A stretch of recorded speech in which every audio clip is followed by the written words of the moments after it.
qui sont les véritables auteurs de l'abidjanaise. Parce que j'aurais entendu qu'il y a Mathieu Kra qui a aussi composé l'abidjanaise. Je le dis à plus d'un titre. Je suis ivoirien, mais j'ai eu cette chance de m'intéresser de près à la mission. Et les contemporains non nombreux sont encore vivants, ont certifié que l'abidjanaise, qui fait partie des symboles de la République, a été composée. Les musiques par l'abbé Pierre-Michel Bambo et les paroles ont été écrites par Monseigneur Kouti, ici présent. Les deux auteurs de l'hymne national, notre abidjanaise, c'est ces deux prêtres. Et l'histoire voudrait que, au niveau de la SACEF en France, les auteurs de l'abidjanaise soient ces deux prêtres. Et Dieu merci, le ministre est présent parmi nous. La dernière fois, j'ai posé une question à madame, elle a tenté de répondre. Et comme le ministre est là, membre du gouvernement, j'aimerais savoir pourquoi est-ce que Monseigneur Kouti, c'est maintenant qu'on l'honore.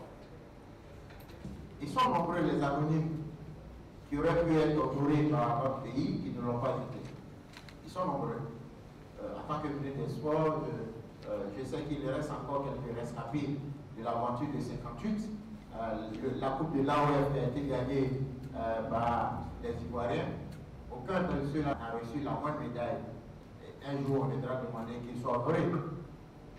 Il n'est pas tard pour faire les choses. Lorsque nous avons conduit en 2011 et 2012 l'enquête sur les vrais auteurs de l'abidjanaise, nous n'avons pas eu l'occasion de tomber sur certains sachants. Nous sommes tombés sur d'autres. Et après avoir été édifiés par ce que nous avons recueilli comme information, nous avons saisi la grande chancelière de la République, qui est historienne et qui a accepté de réparer l'impère. On dit l'État est une continuité. Ce que nous avons appris, c'est que pour avoir écrit l'abidjanaise, les deux prêtres ont été honorés en 1974 par la Grande France. Mais il restait la Grande Côte d'Ivoire. Et nous avons décidé que ces deux prêtres soient honorés en 2013, 53 ans après. C'est pas grave, on peut le faire. L'abidjanaise a été déclarée à la SACEM, mais concrètement par la célébration aujourd'hui des deux prélats, qu'est-ce que la Côte d'Ivoire fait pour eux? Qu'est-ce que la Côte d'Ivoire va faire pour eux? Leur reconnaître au moins le mérite d'avoir écrit l'abidjanaise.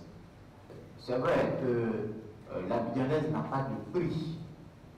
Certaines personnes auraient pu demander de l'argent, mais l'abidjanaise n'a pas de prix.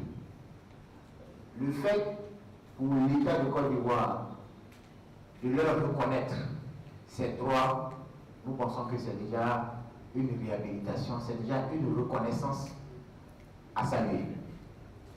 Et si nous n'avions pas eu ce monsieur doué, comme l'a dit Monseigneur Joseph Aké, musicien exceptionnellement doué en 1960, peut-être que nous n'aurions pas eu cet hymne que nous avons et qui est très riche. Partout où il est passé, petit séminaire de Benjerville, grand séminaire Saint-Gall de Ouida, mais il a laissé du nom. Il y a monsieur le ministre, sa présence a été une condition pour nous, parce que si j'ai vécu 53 ans sans crier sur tous les toits que je suis sur cela, parce que je sais que la vérité, c'est Dieu. Et la vérité, c'est elle qui nous libère. Et sa présence et sa réponse a évité beaucoup. Cela a été informé, son résultat sorti.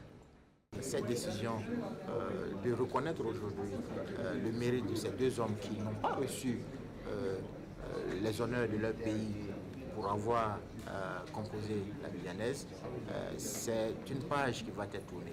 Il fallait donc être présent pour tourner ensemble cette page. Bidjanaise est chantée tous les jours. Nous pensons que c'est inné.